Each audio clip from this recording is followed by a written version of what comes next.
Joko Kendil itu sebenarnya adalah manusia biasa yang memiliki keterbelakangan mental. Jadi bukan sosok spiritualis atau supranaturalis yang memang benar-benar luar biasa di bidangnya, yang memang benar-benar bisa memanipulasi beberapa hal, bukan. Jadi sosok yang sebenarnya berarti real. Yang sebenarnya dari Joko Kendil itu sendiri adalah manusia yang memang memiliki keterbelakangan mental. Adapun tentang guru-guru yang disebutkan eh, apa itu Habib atau Syekh atau siapa itu kita sendiri juga nggak tahu. Tapi menurut saya itu semua hanya sambil lalu gitu. Sambil lalu artinya gini, sambil lalu misalkan saya bertemu, misalkan saya bertemu dengan sosok manusia yang memiliki sedikit keterbelakangan mental, yang mana dia suka dengan bidang keilmuan seperti itu, maka untuk membawa menyenangkan pikirannya seseorang ini tadi, anggaplah namanya juga Joko, karena memang di Batu ada yang namanya Joko ya. Namanya Joko itu juga memiliki keterbelakangan mental, mirip-mirip sebenarnya dari perawaan, dari teksturnya, dan banyak lagi yang lainnya. Itu memang mirip antara Joko Kendil dengan Joko yang ada di kota Batu itu. Jadi untuk ngomong seseorang yang mentalnya terbelakang itu kita perlu menyenangkan pikirannya. Ibaratnya orang Jawa digunggung lah, digunggung. Apa bahasa Indonesia ini digunggung? Dijunjung lah, dijunjung. Ya seperti itu. Akhirnya seseorang yang memiliki keterbelakangan mental ini melakukan suatu ritual yang memang luar biasa, yang memang ekstrim, dan itu juga pernah dialami oleh teman yang warga Batu juga yang namanya Joko itu tadi. Joko itu 17 tahun dulu sebelum ketemu bapak saya, itu 17 tahun ada di Alas Purwo, ada di daerah Puger, ada ke Banten ya gitu, jalan kaki, ada yang menyuruh, ada yang menyarankan kayak gitu. Yang menyuruh, yang menyarankan ini dianggap guru, kadang dia mendengarkan bisikan-bisikan kayak gitu. Pada dasarnya itu nggak ada gitu. Nah, adapun yang pertama tadi kan dari sebuah akun-akun yang memang berbayar, bisa viralnya Joko Kendil. Nah, adapun dari sisi yang lain, yang mana itu dari kalangan spiritualis dan supranaturalis, yang menganggap sosoknya Joko Kendil ini adalah sosok yang wah, yang luar biasa, dan yang ekstrim-ekstrim. Intinya, wah ini adalah sosok titisan wali siapa, atau wah ini muridnya ini, wah dia benar-benar menunggang macan putih dan sebagainya. Ini ada dua versi, ada dua jawaban gitu. Spiritualis dan supranaturalis ini memang sengaja numpang tenar, akhirnya memanfaatkan momen untuk mengomentari itu dengan mengatakan bahwa oh iya memang ada macan putihnya, ada yang pada dasarnya itu tidak ada gitu. Sebenarnya itu kan istilahnya kodam ya. Sebenarnya kalau istilah kodam sendiri itu ada nggak sih? Pendamping Iya, enggak nggak, ada, maksudnya memang nggak ada ya. Dalam dunia spiritual maupun supranatural, sugesti maksudnya. sugesti. Sugesti. Oke, selamat malam teman-teman. Mohon maaf atas keterlambatannya karena satu dua hal acara mendadak yang tidak bisa Kita diganggu gugat. Intinya masalah teknis. Mungkin ini live perdana dari channel Spiritual Universe. Mudah-mudahan kedepannya nanti bisa lebih sering dan lebih bisa mengoptimalkan mohon maafin ya sambil terbata-bata ngomongnya karena kita memang masih dalam belajar juga.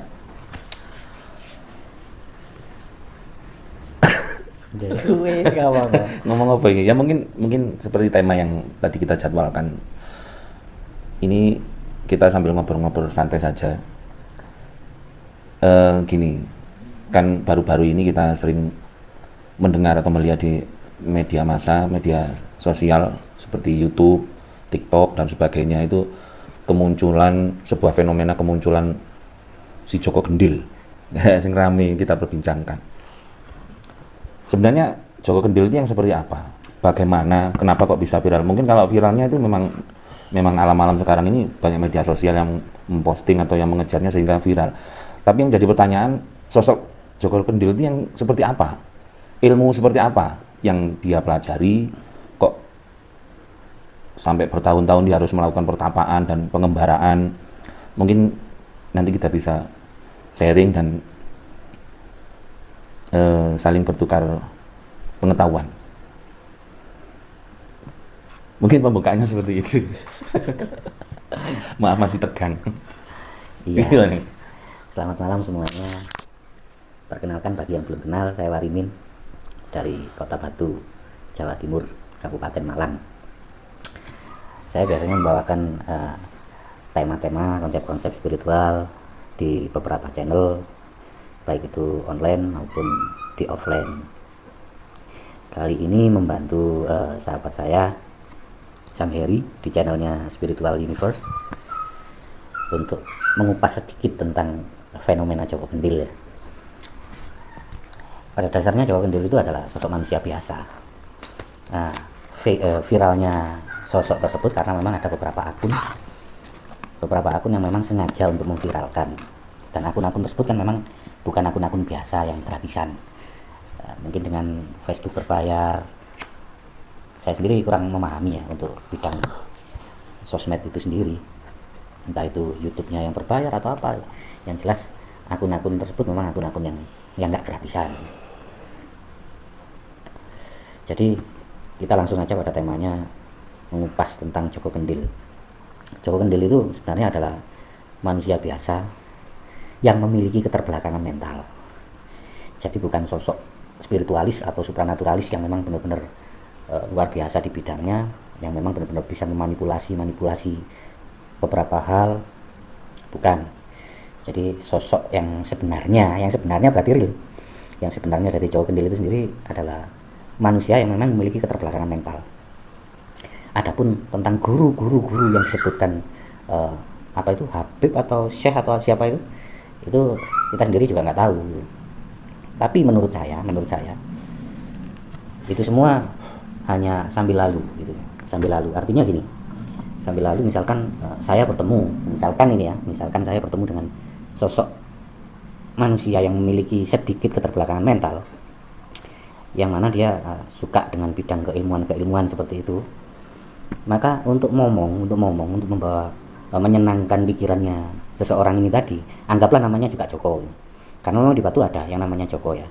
Namanya Joko itu juga memiliki keterbelakangan mental, mirip-mirip sebenarnya dari perawaan, dari gesturnya dan banyak lagi yang lainnya. Itu memang mirip antara Joko Kendil dengan Joko yang ada di Kota Batu. Itu jadi untuk ngomong seseorang yang mentalnya terbelakang itu kita perlu menyenangkan pikirannya. Ibaratnya orang Jawa digunggung. Apa bahasa Indonesia ini digunggung? dijunjung. Ya seperti itu. Akhirnya seseorang yang memiliki keterbelakangan mental ini melakukan suatu ritual yang memang luar biasa, yang memang ekstrim, dan itu juga pernah dialami oleh teman yang warga Batu juga yang namanya Joko itu tadi. Joko itu 17 tahun dulu sebelum ketemu bapak saya, itu 17 tahun ada di Alas Purwo, ada di daerah Puger, ada ke Banten ya gitu, jalan kaki. Ada yang menyuruh, ada yang menyarankan kayak gitu. Yang menyuruh, yang menyarankan ini dianggap guru. Kadang dia mendengarkan bisikan-bisikan kayak gitu. Pada dasarnya itu nggak ada gitu. Nah, adapun yang pertama tadi kan dari sebuah akun-akun yang memang berbayar, bisa viralnya Joko Kendil. Nah, adapun dari sisi yang lain, yang mana itu dari kalangan spiritualis dan supranaturalis, yang menganggap sosoknya Joko Kendil ini adalah sosok yang wah, yang luar biasa, dan yang ekstrim, intinya wah ini adalah sosok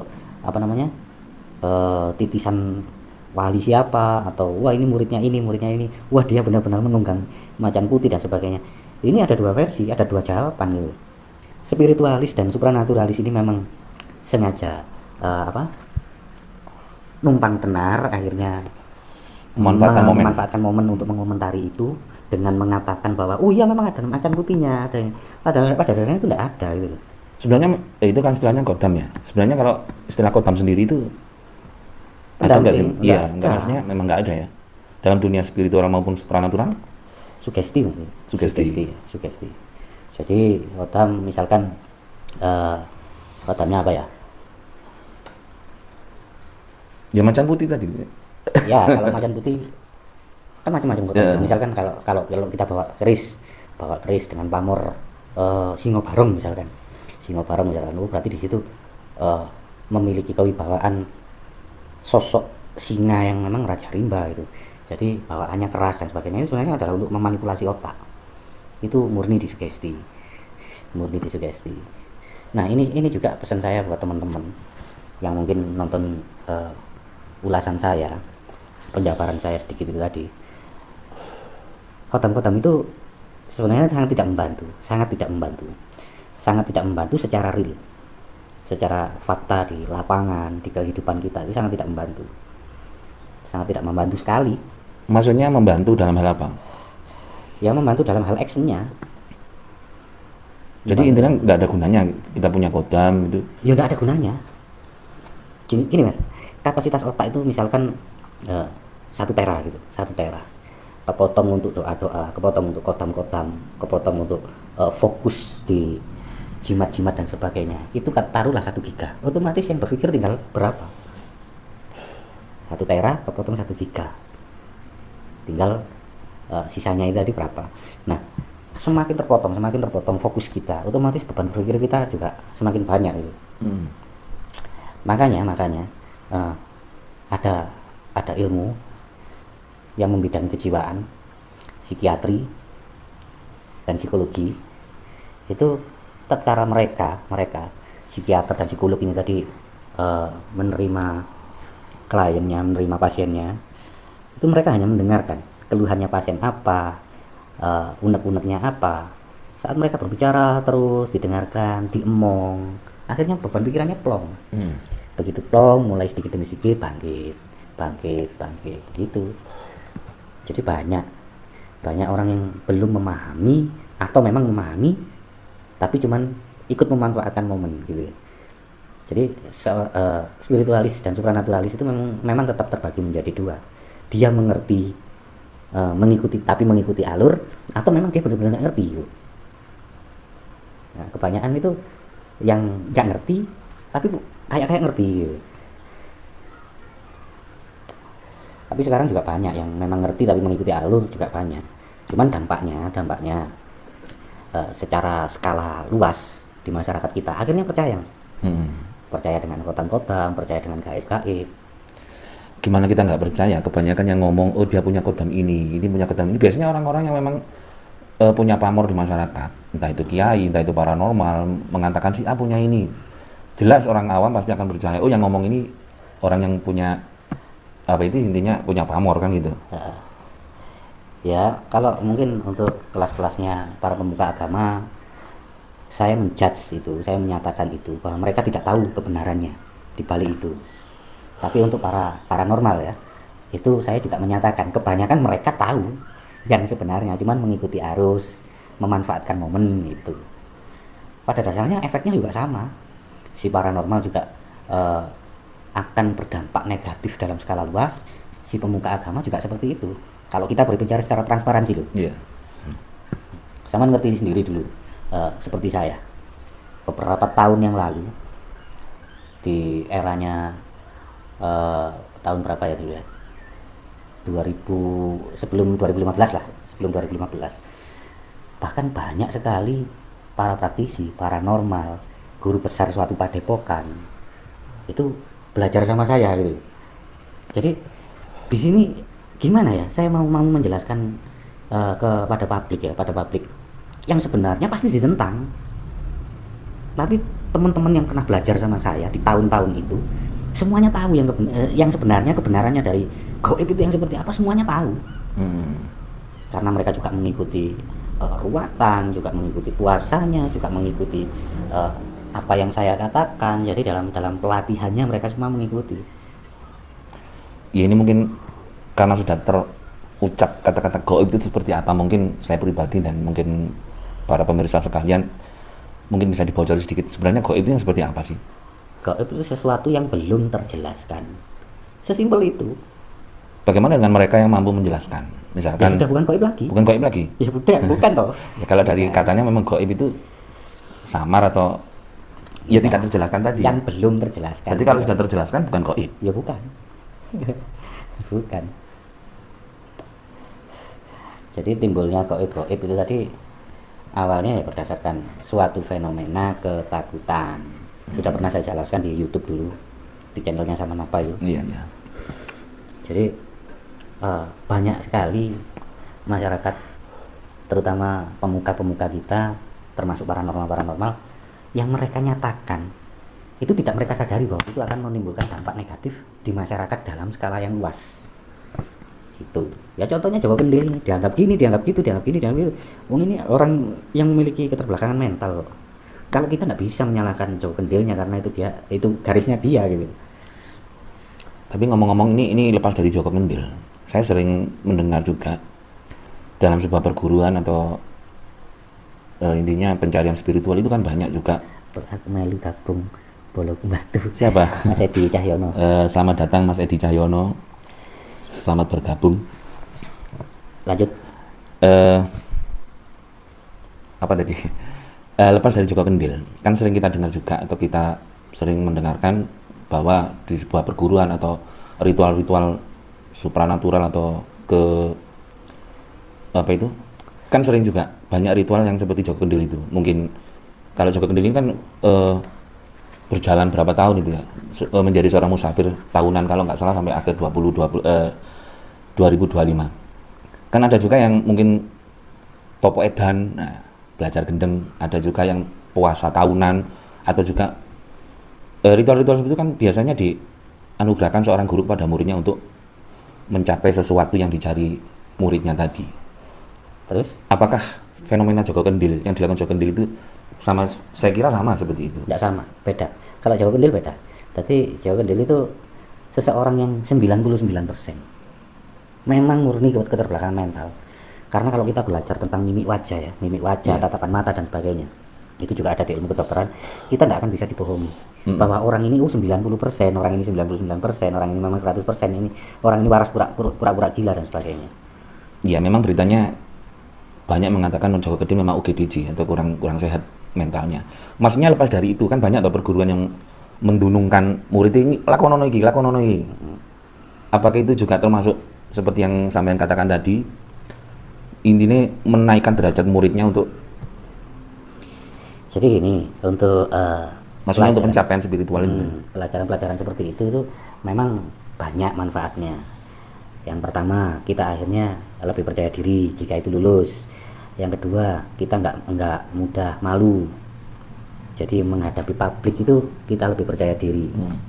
Nah, intinya poinnya adalah kita menggembleng diri kita untuk menaikkan tingkatan spiritual kita menuju yang tahapan tertinggi menurut versi masing-masing gitu. Menurut versi masing-masing. Nah, menurut versi masing-masing berarti kan tergantung individualismenya.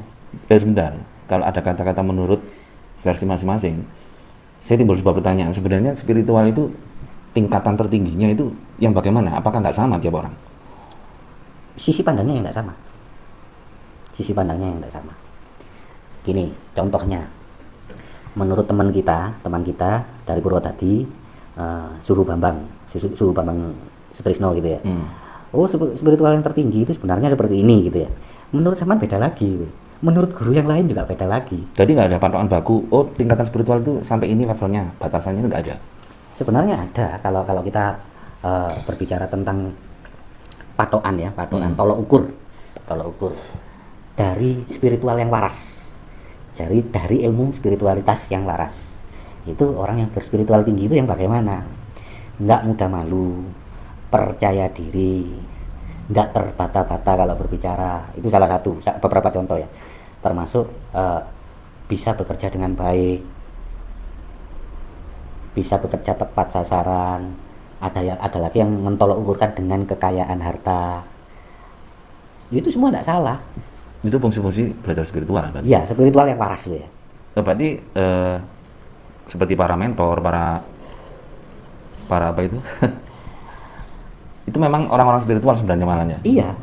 Jadi gini, Saman sendiri udah pernah tahu yang namanya Romo Sabto, Resi Herbayu. Mereka adalah orang-orang tokoh-tokoh spiritual tradisional ya, yang memang waras.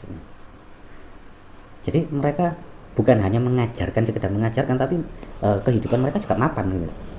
Dari segi perekonomian udah nggak butuh uang lagi, karena uang hadir sendiri gitu. Mereka menciptakan sebuah sistem, dulu adanya Tritunggal, terus dulu juga adanya saya waktu itu juga terjun, saya berdampingan dengan beliau dan sebagainya, kita berinteraksi, ya itu memang tolak ukurnya spiritual yang waras gitu. Nah, spiritual yang nggak waras, dalam konteks menyimpang itu adalah orang-orang yang bertolak ukur pada suatu keikhlasan. Loh, ikhlas kok salah? Loh, ikhlasnya enggak salah, tapi kerangka berpikirnya ini yang salah. Maksudnya ikhlas tapi salah itu seperti apa? Gini, contoh ini yang pernah saya lakukan dulu. Iya. Saya dulu nggak pernah mau dikasih uang. Ada orang konsultasi, ada orang datang berguru dan sebagainya. Pernah saya mau dikasih uang.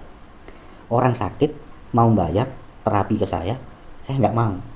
Malah saya kasih uang. Nah, ini kan salah. Karena ikhlas itu, merasa ikhlas tadi ya? Iya. Padahal saat saya kekurangan itu tetap saya berupaya untuk memberikan dia sesuatu yang berharga, yang bisa bermanfaat bagi dia, otomatis dari segi materi, dari segi uang. Nah, ini pada dasarnya salah. Sedangkan kita sendiri sebagai manusia butuh yang namanya uang. Iya. Jadi itu pernah juga saya alami. Jadi saya pernah berada di level yang memang berspiritual yang nggak waras. Gitu. Jadi intinya ketika kita menjadi seorang spiritualis yang nggak waras itu bagaimana? Apakah masih tahapan keliru? Keliru, sangat keliru. Ya kenyataannya kalau mungkin seperti garisnya manusia, manusia butuh makan, butuh buang air, butuh tempat berteduh, butuh pendamping dan sebagainya, itu mungkin garisnya manusia. Lalu kalau kita menyimpang dari itu, semua itu juga butuh biaya. Kalau kita hidup di alam bebas, ya nggak butuh yang seperti itu. Kalau seperti itu kan kebutuhan manusia normal. Nah, makanya itu. Bagaimana dengan mereka yang mempelajari abnormal, yang tidak kehidupannya tidak biasa seperti manusia normal? Ya salah, tetap salah. Jadi yang diistilahkan paranormal ini yang waras ya.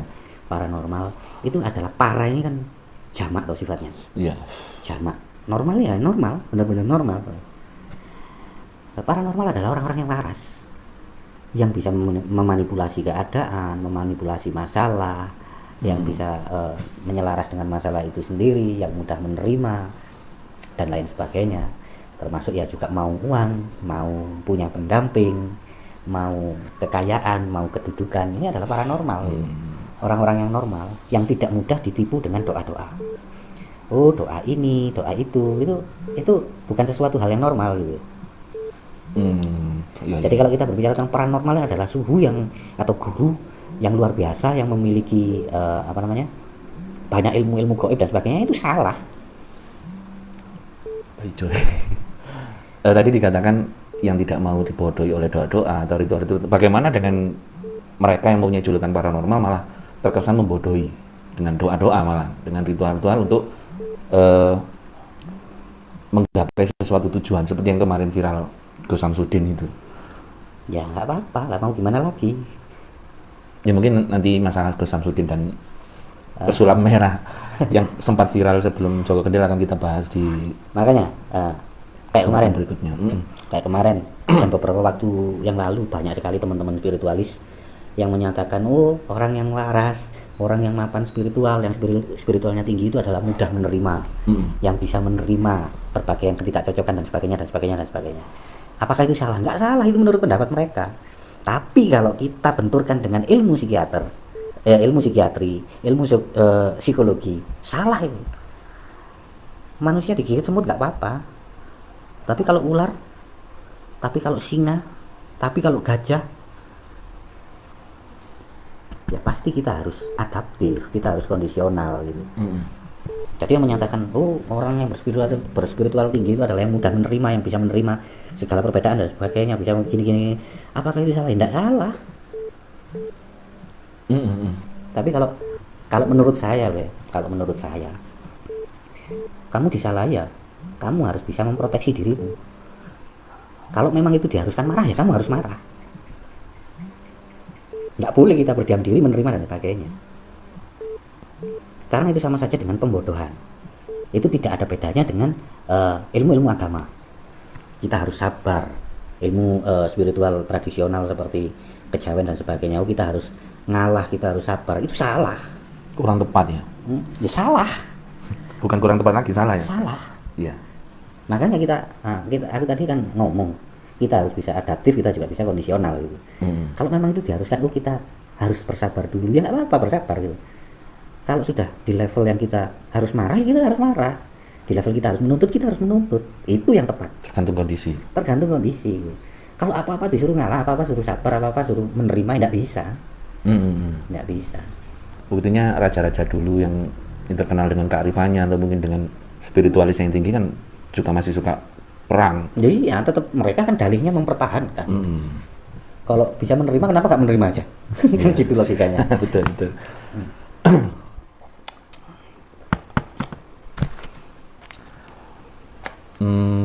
Mungkin bagi teman-teman para pemirsa di sana kalau punya sebuah unek-unek atau sebuah wacana yang belum dimengerti dan ingin ditanyakan, bisa ditulis di komentar atau ingin dibahaskan tentang apa, nanti pada pertemuan berikutnya akan kita bahas. Bengkel keren, terima kasih itu. Katanya channelnya biar berkembang. Amin. Kenal bisa mana? Kenal. Tapi Bang Ismail kalau selamat datang dan selamat bergabung. Terima kasih atas support teman-teman semua. Mudah-mudahan channel ini bisa terus berkembang sebagai sarana kita belajar. Mungkin kalau kita belajar pada suatu tempat atau kepada seorang guru mungkin keterbatasan waktu atau tempat. Nah, mungkin dengan main-main HP kita bisa melihat channel ini. Oh, channel ini bagus mungkin untuk sambil apa itu? Sambil belajar. Sambil belajar. Tapi gini, Iya. perlu saya jelaskan bahwa ulasan-ulasan saya itu transparansi. Jadi saya membuka apa adanya. Jadi tidak ada yang saya tutup-tutupi. Otomatis orang-orang, teman-teman, masyarakat di luar sana yang melihat channel ini mungkin juga banyak kontranya daripada pronya. Karena di luar sana juga banyak sekali teman-teman yang beragama, yang beraliran beberapa aliran kayak gitu. Jadi pastinya sangat banyak kontranya. Karena dari dulu saya sendiri itu sudah jenuh dengan topeng yang pernah saya gunakan gitu. Dengan topeng yang saya gunakan, artinya di topeng itu kan saya ngomong. Saya ngomong, oh orang yang beragama apa, oke. Orang yang beraliran apa, oke. Makanya sampai saya mengerti tentang perhitungan, mengerti tentang doa-doa, tentang ritual-ritual, karena saya pernah ada di situ. Dan saya bukan pernah lagi ya, sering memimpin di situ, di beberapa aliran. Jadi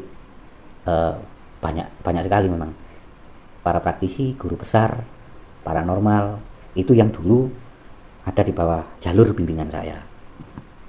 Karena mereka semua sudah go public, dan saya introspeksi ternyata saya salah di situ. Akhirnya saya di sini saat ini apa yang saya ulas itu adalah kenyataan di lapangan. Kalau salah saya bilang salah gitu. Makanya kan saya udah nggak mau menerima pasien, entah itu konsultasi, entah itu apa, saya udah nggak mau kan. Sudah pensiun. Alasannya kenapa? Ya itu pembodohan. Kenapa pembodohan? Iya, karena kalau saya mengikuti alur mereka, otomatis saya menambah kebodohan mereka. Kalau saya meluruskan, otomatis banyak kontra di situ. Gitu.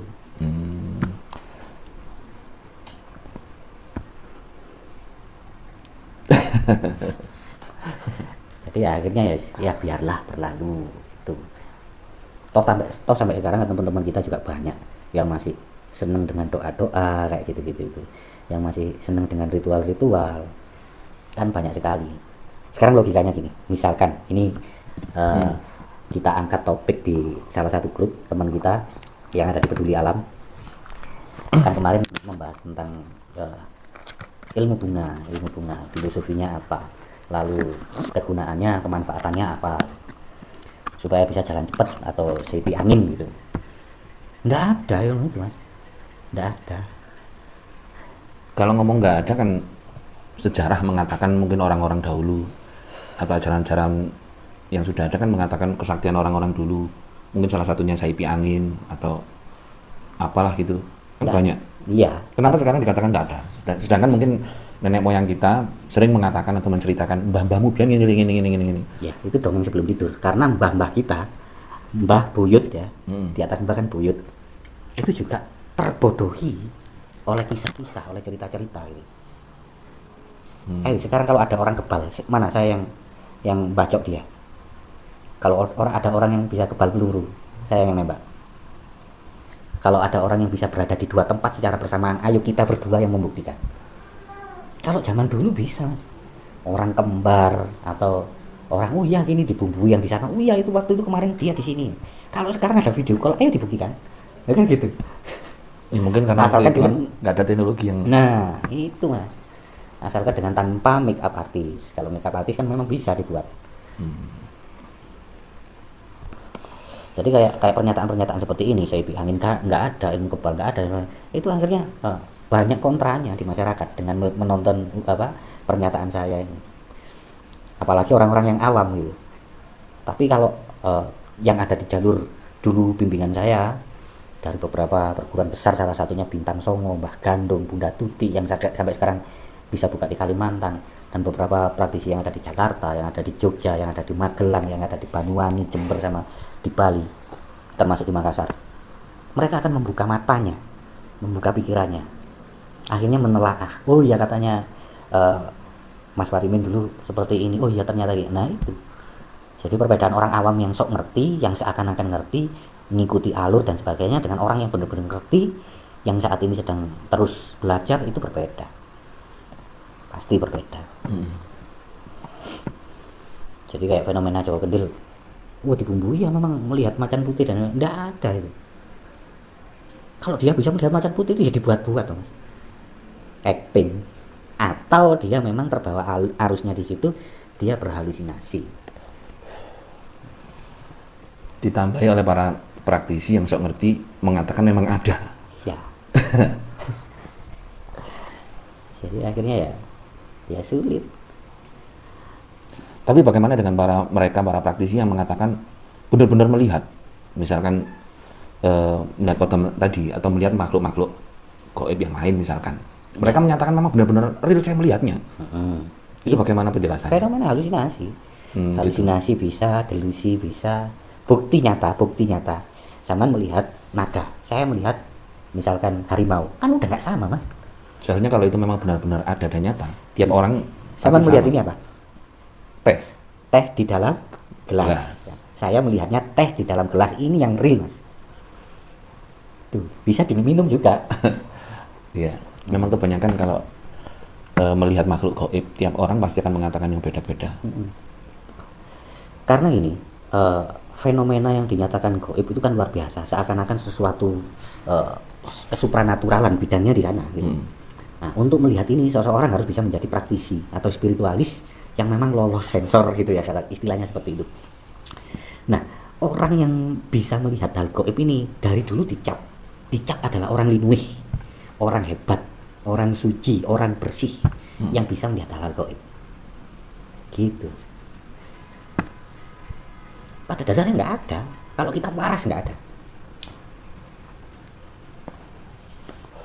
Saya sudah sering mengatakan bahwa kalau gelembungnya, kalau orbsnya yang memiliki daya itu memang ada, tapi kalau bentuknya ya nggak ada. Iya.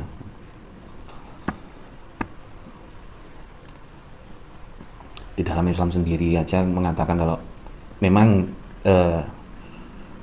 ada apa itu rukun iman, mengatakan iman kepada hal yang gaib, tapi barang siapa yang bisa melihat jin atau barang gaib maka diragukan keislamannya. Itu sendiri kan benturan. Iya. Karena memang kenyataannya makhluk gaib itu memang nggak ada.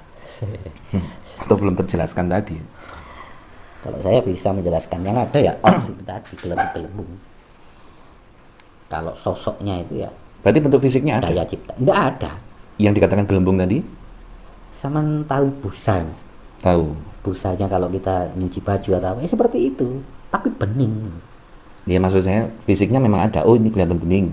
Dia gelembung-gelembung, dan itu memang berdaya, dayanya bisa kita rasakan. Tapi kalau berbentuk, waduh ini sosok ini adalah daya ciptanya manusianya.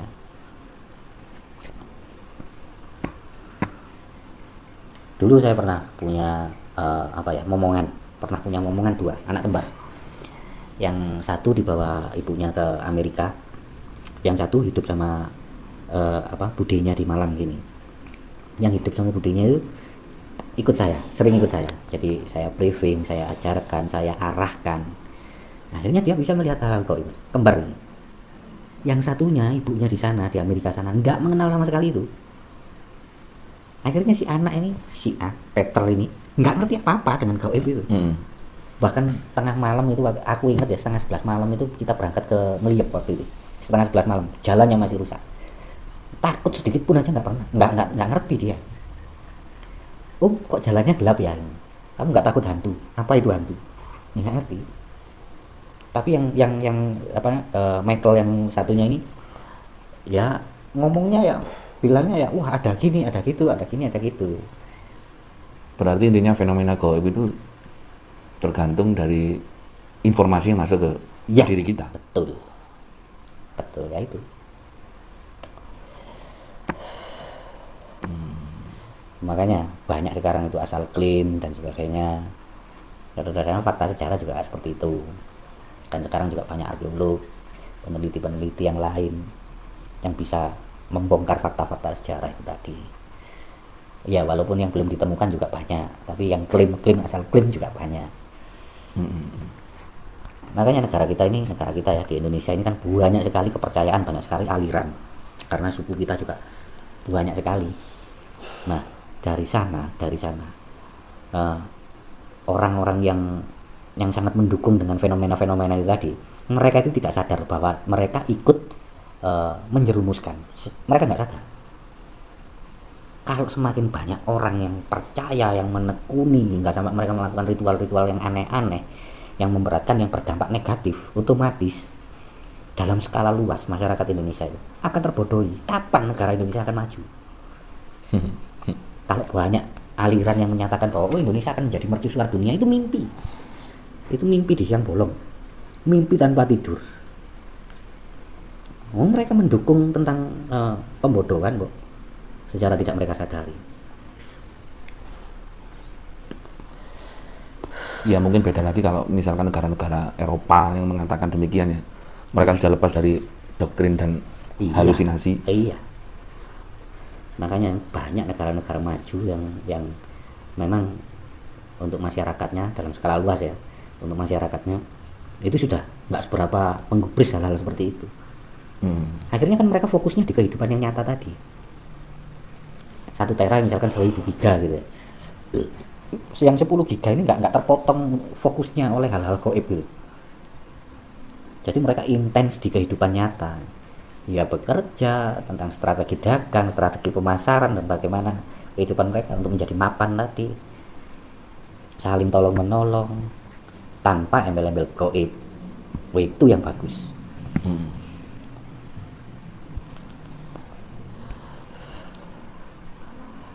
Makanya ilmu spiritual itu banyak.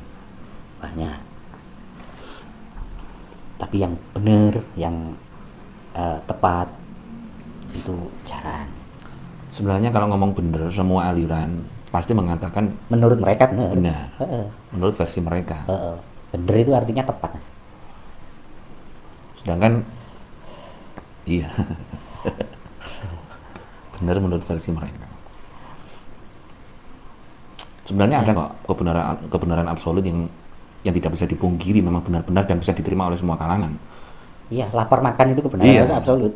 Haus minum, ngantuk tidur itu kebenaran absolut. Sekarang kalau misalkan lapar, kita nggak makan, kita disuruh puasa dan sebagainya, bagaimana otak ini bisa fresh?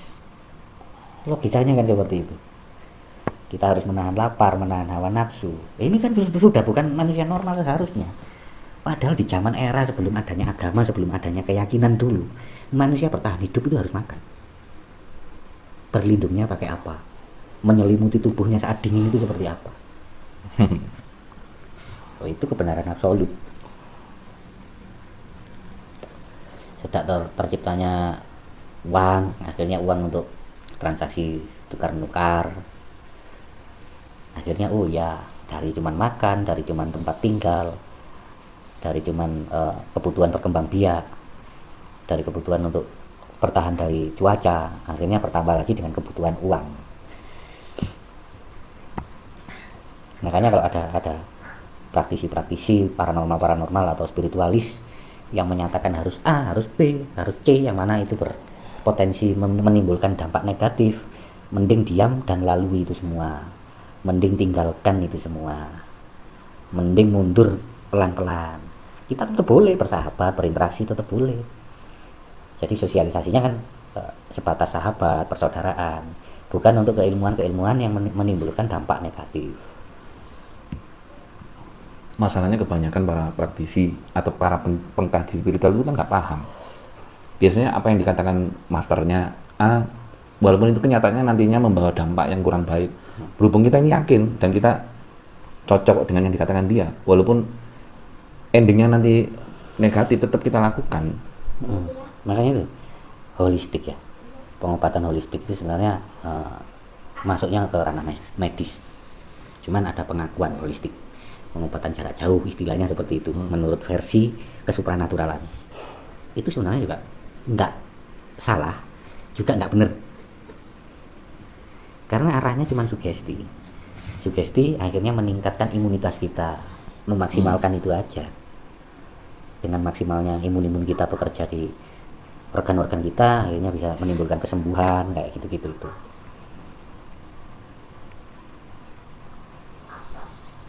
Bagaimana dengan, kan sekarang banyak di YouTube beredar pengobatan-pengobatan alternatif yang mungkin sekali sentuh atau sekali doa, sekali tepuk itu pasiennya langsung sembuh, bisa berdiri, seolah-olah ada mukjizat di alam modern ini. Drama mas,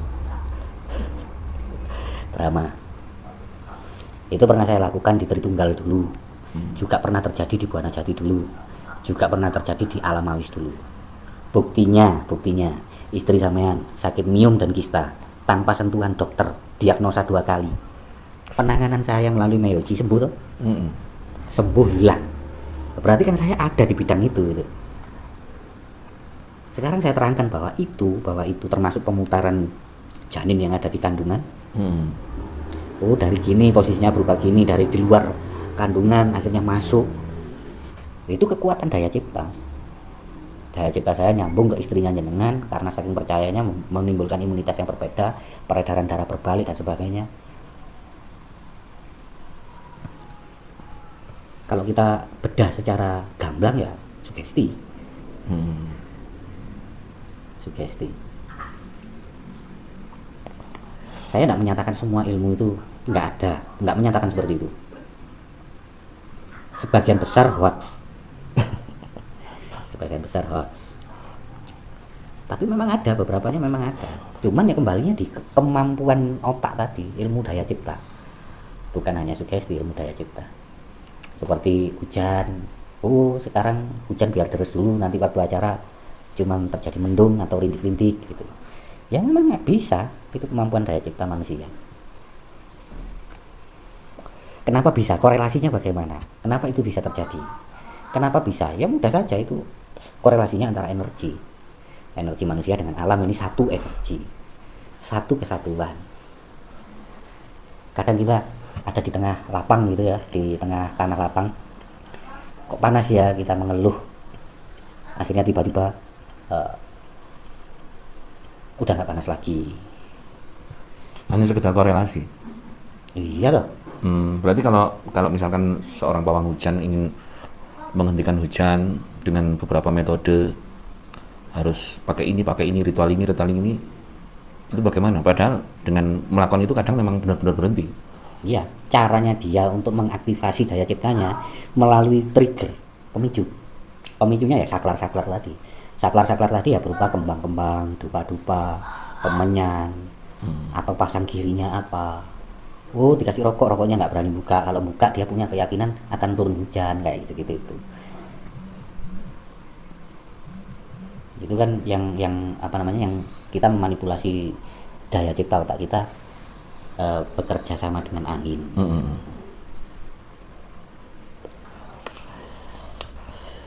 Mungkin sampai situ dulu, nanti daripada terlalu jenuh kalau terlalu panjang kan mungkin jenuh. Sedikit tapi berarti. Ya mungkin cukup sekian acara malam ini, kita sambung pada pertemuan berikutnya dengan pembahasan yang lain. Dan mungkin bagi teman-teman di luar sana yang ingin bertanya atau ingin dibahas tentang sebuah keilmuan apa, pengetahuan apa, bisa ditulis di kolom komentar. Nanti pada kesempatan berikutnya akan kita bahas apa yang saudara-saudara inginkan, atau pengetahuan-pengetahuan yang lagi viral. Mungkin cukup malam ini. Sampai di Sampai sini. di sini.